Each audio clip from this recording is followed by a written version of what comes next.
Hello, everyone. Welcome. Welcome back. Today is day 64. We're continuing the reading of Elsie Lincoln Benedict's book, How to Get Anything You Want. We'll do a little short reading today. Happy Saturday. We left off yesterday. We are on lesson 5 now. Prepare for what you want. Prepare for what you want. If you missed any of the previous readings, be sure to check out the playlist on the YouTube channel. If you're on Facebook, hop on over to YouTube and like and subscribe. We're building our community. So I'm grateful that you're here and I'm grateful you're watching. This is a fantastic book. We're reading the whole thing together. I'm teaching a little bit and I'm sharing some stories. And it's just, she has such great metaphors. And you know, my love language is metaphors. So it's just fantastic. We left off yesterday with her starting some new rules, which was rule number 1. Know that psychological moments are sure to arrive in your life and begin now to get ready for them.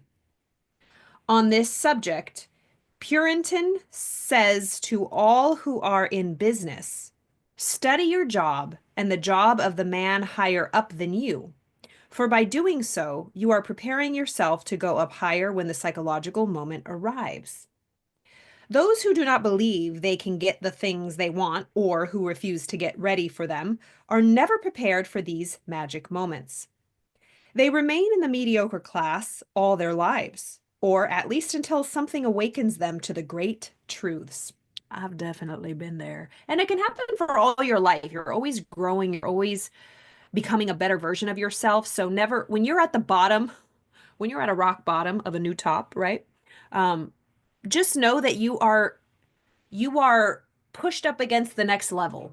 You're ready to up level. So whenever I feel the squeeze, whenever I feel, oh my gosh, what is my life, right? I know that I'm about to break through that next level because I trust myself. I do the work, right? I'm putting my work in. And instead of being like, oh man, nothing's working out, I reframe it. I say, oh wow, okay, I'm in a new growth spurt. And when I get to the other side of this, it's going to be better than anything that I could have ever imagined. So it's all about reframing. All right. So those who do not believe they can get the things they want or who refuse to get ready for them are never prepared for these magic moments. They remain in the mediocre class all their lives, or at least until something awakens them to the great truths. The subconscious mind must be given preparation by proper methods. By preparation, I mean filling your subconscious with your desires. Faithful preparation for getting, recognizing, using, and capitalizing the things you want by faithfully feeding your subconscious with expectant, constructive success thoughts about the particular and specific thing you are interested in. Autosuggestion, affirmations, mirror work, incantations, reading, writing out the 369 method. We're a supercomputer. The input equals the output. Whatever we impress, we express. And if we are not expressing and getting results in our life that we want, it is simply because we are not inputting or consciously aware of what is being pushed into our subconscious mind. Remember, there is no neutral thought. We can't just cruise and relax. If you're in a great state, that's fine. That's fabulous for you, you know. But if you want to learn and grow and you're stretching yourself and you're in a place in life where you want to change things, we must put that work in. It's like if you are out of shape, you know what you got to do. You got to get up every day and walk and move your body and go to the gym. And you can fall in love with that. It feels good. It's good for your body. It feels great when you do that. Of course, no one wants to do it, especially if we've been like resisting it for a long time. But your mind is a muscle. Your subconscious mind, what we're feeding it. I was just think I mean, I think a lot, but I was just at the park for like a couple hours, just thinking. I love to walk and to think. And instead of getting upset, especially if you're older, right? Like over 25 or over 18, to be honest, but 25 and older.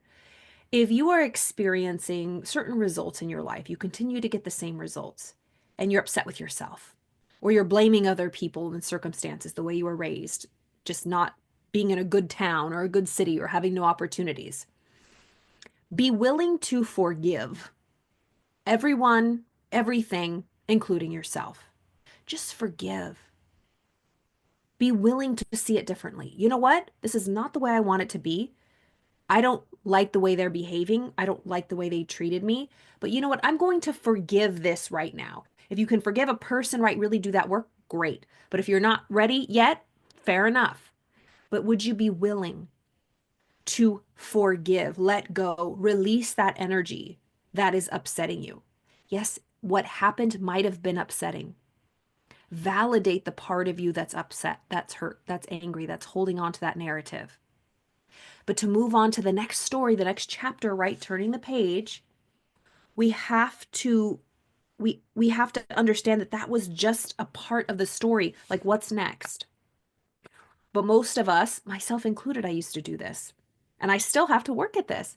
I will read a story, I will read a paragraph in my chapter of life, and I will be so horrified that this is not okay. I want to fix this. But it's like, Carla, just turn the page. No, I will not turn the page until this is fixed.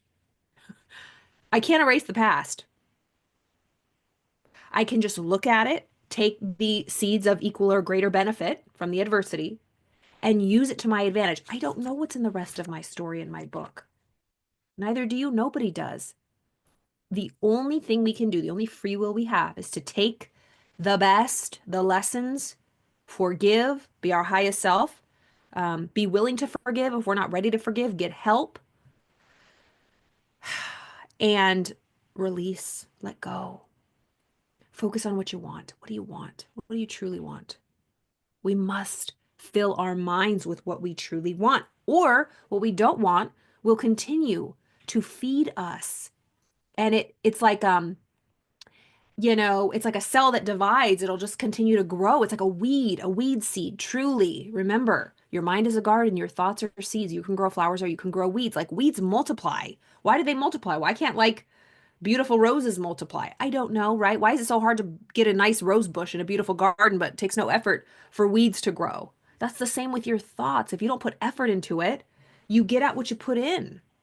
It's like she was talking about it yesterday, and I was just thinking about this. Like, people who truly have their stuff together and it's consistent, it's not just like a one trick pony, a one hit wonder. Like, they have consistent results, and they have order and peace and calm and success in their lives and a good reputation and integrity. And, that does not happen by accident. That does not happen by accident. Neither does somebody getting slandered or, spoken bad about, or having business ties cut off. Like, no one wants to touch them with a 10-foot pole. Like, that doesn't happen overnight either, because that is a reflection or a result or the consequences of continued unintegrous action. And we have to take responsibility for ourselves. So wherever you find yourself, I was that person, the latter, the story, like being unintegrous, not being myself. It was when I was in my addiction and I wasn't acting the way my highest self would. I was not in my right mind.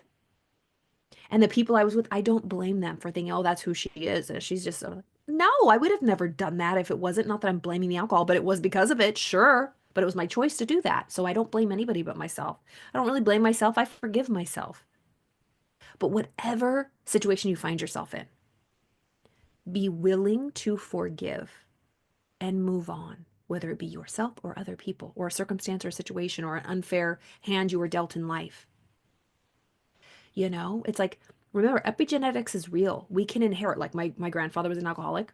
Alcoholism runs in this lineage. Should I be pissed at the whole lineage for them effing it up or being in poverty or whatever and programming me with all of this negativity? Like, I inherited it. I could just sit back and be angry, but I don't want that. So I'm focusing on what I want, and I will work forever to get it. And I already have, like, little by little. It's worth it. So, because what's the option? Sitting there upset, angry, mad, frustrated? I mean, I used to do that, but I can't anymore. It's like I'm allergic to it. I can't do it. Like, my nervous system cannot handle that. It's like you get used to your intuition talking to you when you should move, when you should do things, when you should, make a decision. And I used to not understand how my intuition spoke to me. Remember, I was speaking a few sessions back about my auto suggestion of when I didn't feel like I could hear my inner voice, like my intuition. I felt like I couldn't hear God speaking to me. And I was so upset about it. And I was like, I can't ever hear my intuition. I don't understand the guidance that's coming. And I didn't like the way that made me feel. And it just kept getting me terrible results because I kept just saying, of course, I don't know. I never make the right decisions. I can't hear God's guidance. I can't tap into my intuition. Other people can't. I can't. It was just a whole narrative, not even conscious at times. It was just a feeling of disconnectedness. being disconnected. And so I said, no more. I want to be in tune, tapped in.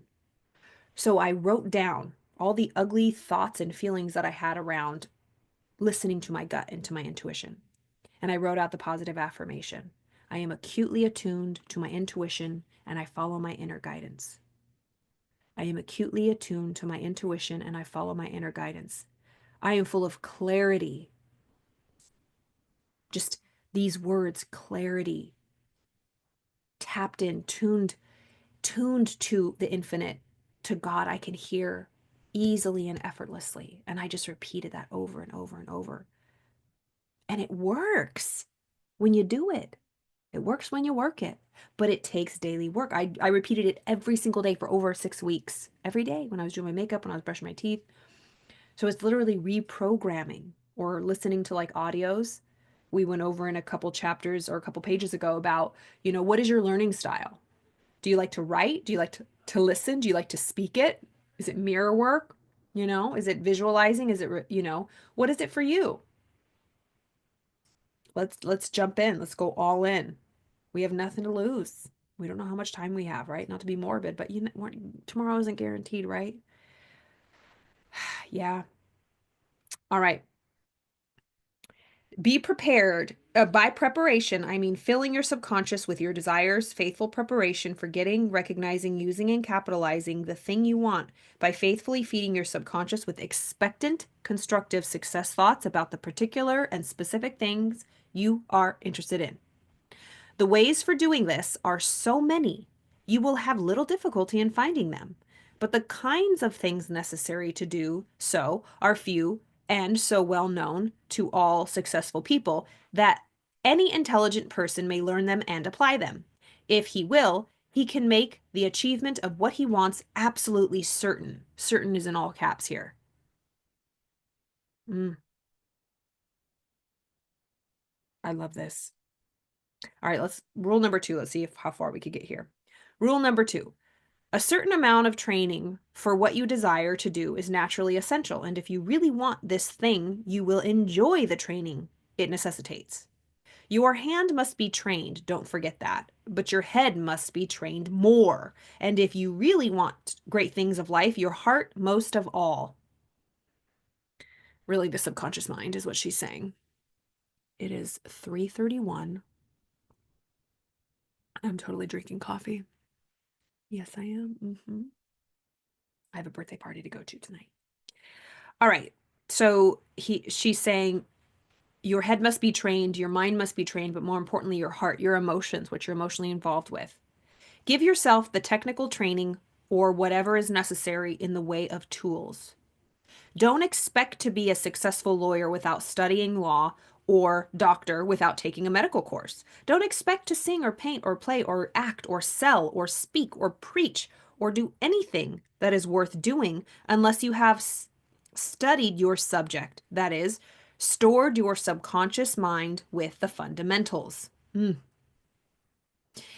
if like you don't collect and gather and store into the storehouse what you need, what makes you think you're going to go into the storehouse and find it if you didn't put it there yourself? That was the big thing that I had. Even when I was doing this personal development work, I was still like in a crap mood. And I was like, what the heck, man? I'm listening to all the YouTube videos. I'm all positive. And just this thought came to me like, you're not regulating your thoughts, basically. That's the message I got. And I was like, oh, darn, like I have to do that. No one can do it for me, right? I was just so resistant. I was mad. Like, there's a great saying, the truth will set you free, but first it'll piss you off.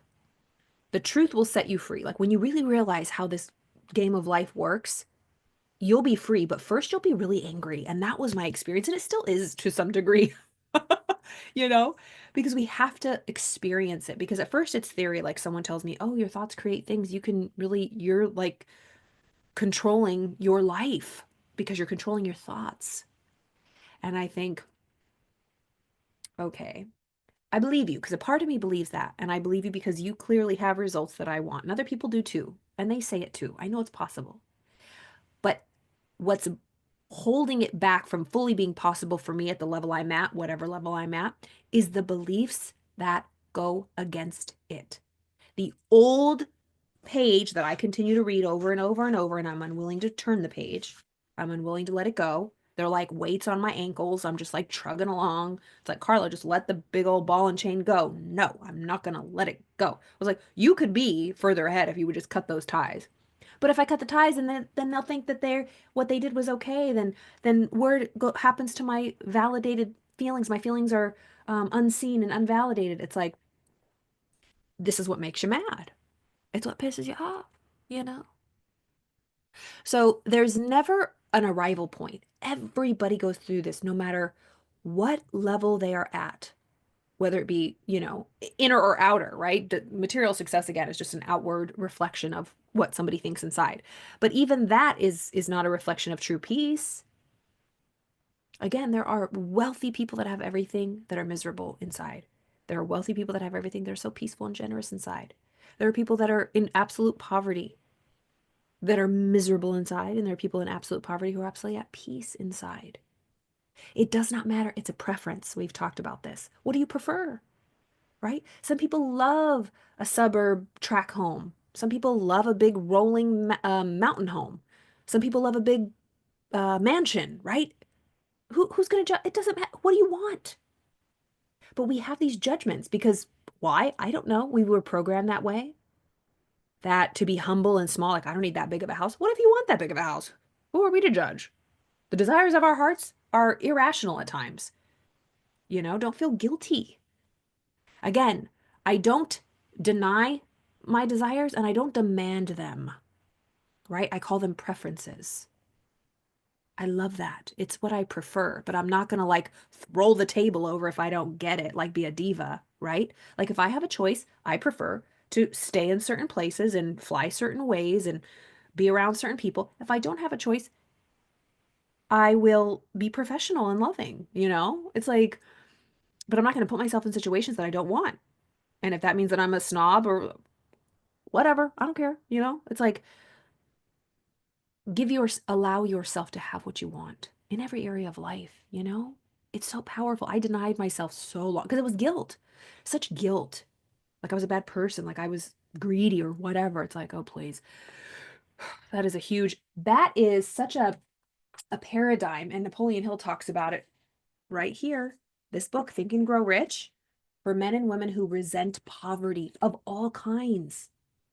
Poverty of health, poverty of relationships, poverty of sound mind, poverty of attitude, like bad attitude, poverty of money.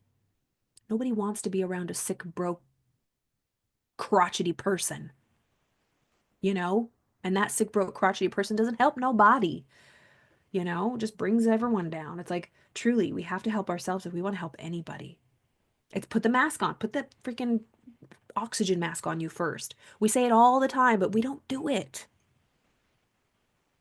because we don't want to look selfish. So many things. Anyways, okay. Give yourself the technical training or whatever is necessary in the way of tools. Don't expect to be a successful lawyer without studying law or a doctor without taking a medical course. Don't expect to sing or paint or play or act or sell or speak or preach or do anything that is worth doing unless you have studied your subject, that is, stored your subconscious mind with the fundamentals. It If this study connected with the thing you say you want is distasteful to you, you do not really want it. And you had better turn to something you fully desire. So she's saying, if the study and the tools and the things necessary to you are distasteful and you're like, oh, I don't want to do that, then you don't really want it. It's like if you want to be a gold medalist in the Olympics and you see the training schedule of getting up at 4 a.m., training till noon, having lunch, doing another training session, doing another 5-hour training session, going to bed, getting up and repeating for whatever, 6 months, and you're like, oh, I don't want to do that. You really don't want to be a gold medalist. You know what I mean? It's like when I wanted to run a marathon and I had 2 months to prepare and I saw the training schedule to prepare me, I was excited. I was like, bring it on. This is all? Okay, great. But I had other people who look, they're like, no, I can't. I don't want to run on Saturdays. I drink on Fridays. I'm not going to run. It's like, then you really don't want it. That's okay.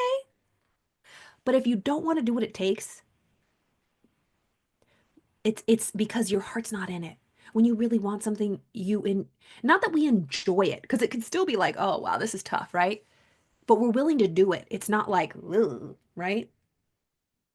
It can be challenging. It doesn't have to be like, I'm so happy to wake up at 4 o'clock in the morning. No. Like there were days when I was going to my Roadrunners in Santa Monica and I remember the moon was out. It was like dark, pitch black. I'm like, what am I doing? It was a Saturday morning. I'm like, what in the heck, right? Everyone was going out partying Friday nights. Like I was in bed by 8 o'clock. I'm like, what is life? You know? But it was worth it. Oh my God, it was so worth it. It was so fantastic. Okay. So she's saying if you don't want to do it, leave it alone. Do something you fully desire, that you're willing to do what it takes. Do not think, as so many have, that conscious training, cramming of technicalities, facts, and figures into the conscious mind is the main preparation toward acquiring anything. It is the first step, but not the biggest, best, or longest. The greatest step is taken toward what you want when you begin to train the subconscious. So the greatest step is taken toward what you want when you begin to train the subconscious. To take this step toward what you want, first, know what you want. We learned that in the previous chapter. Second, affirm that you are going to get it. Even if you don't have the full faith, just affirm that you're going to get it. Third, consciously study toward it. Do what it takes. Fourth, begin to dwell upon it, this great thing you want, by letting your inner mind have charge of it. Daydream, play a track of music. I love to look at Pinterest. Pinterest? Yeah, Pinterest. And I have, boards all around that inspire me and signals and symbols to trigger my subconscious mind. Okay, that was the end of rule number 2. We'll stop there. We'll continue with rule number 3 at the top of the page tomorrow. I hope you're enjoying this. You guys, we're flying through this. We're going to be done with this. You know what? I'm gonna do some longer sessions. I want to treat this like an audio book. Maybe I'll string it all along together to listen to it. That would be epic, huh? This is gonna be like almost. Let me try to guesstimate. We're on video 64. We'll probably get to like 85. I'll read a little bit more. 85. We'll probably get to 85. So what do we need? Like 20 more days? What is 20 more days? Let's see when we'll wrap this up. Hey Siri, what's 20 days from now? March 21st. It's the first day of spring. Nope, first day of spring is March 20th. You guys, today is March 1st. Happy March. Happy March, y'all. All right. So if you are interested in any of the services I offer, I just offered a new branding, human design branding. I think I mentioned it yesterday. If you are interested in how you can best share your gifts with the world, if you are a creator, a content creator, a coach, a business, an entrepreneur, or you want to be any of these things and you feel like, I don't know, Carla, I don't really have any. I mean, I really want it, but I second guess myself all the time. I don't really know how to go about it. What do I have to offer? Like, what other people do really resonates with me, but like, I'm just not sure about it. The beautiful thing about human design is it's objective and it shows you your unique gifts, your unique talents. And it's like, take what you like it's right here for you. You don't have to believe that you have these, but you do. And the great thing is you'll know it when you see it. You're like, darn it, I knew I was good at that. I know that that is a gift of mine. And it kind of gives you validation to lean into it. I'm going to do a whole video about it, but if you're interested in that, click the link below. I think I have the human design service. I have the release to receive therapeutic to let things go, right? If you've been trying to forgive something or let something go or want to work through some trauma, I'm a licensed psychotherapist. I love to do that. You know what? For the month of March, I might actually open up some one-on-one like therapeutic sessions. So keep an eye out for that. There's a lot of things coming in March, and it's March 1st already. I'm so excited. So excited. But thank you so much for being here. I appreciate all of your love, all of your support. I will see you tomorrow, y'all. Have a beautiful Saturday night.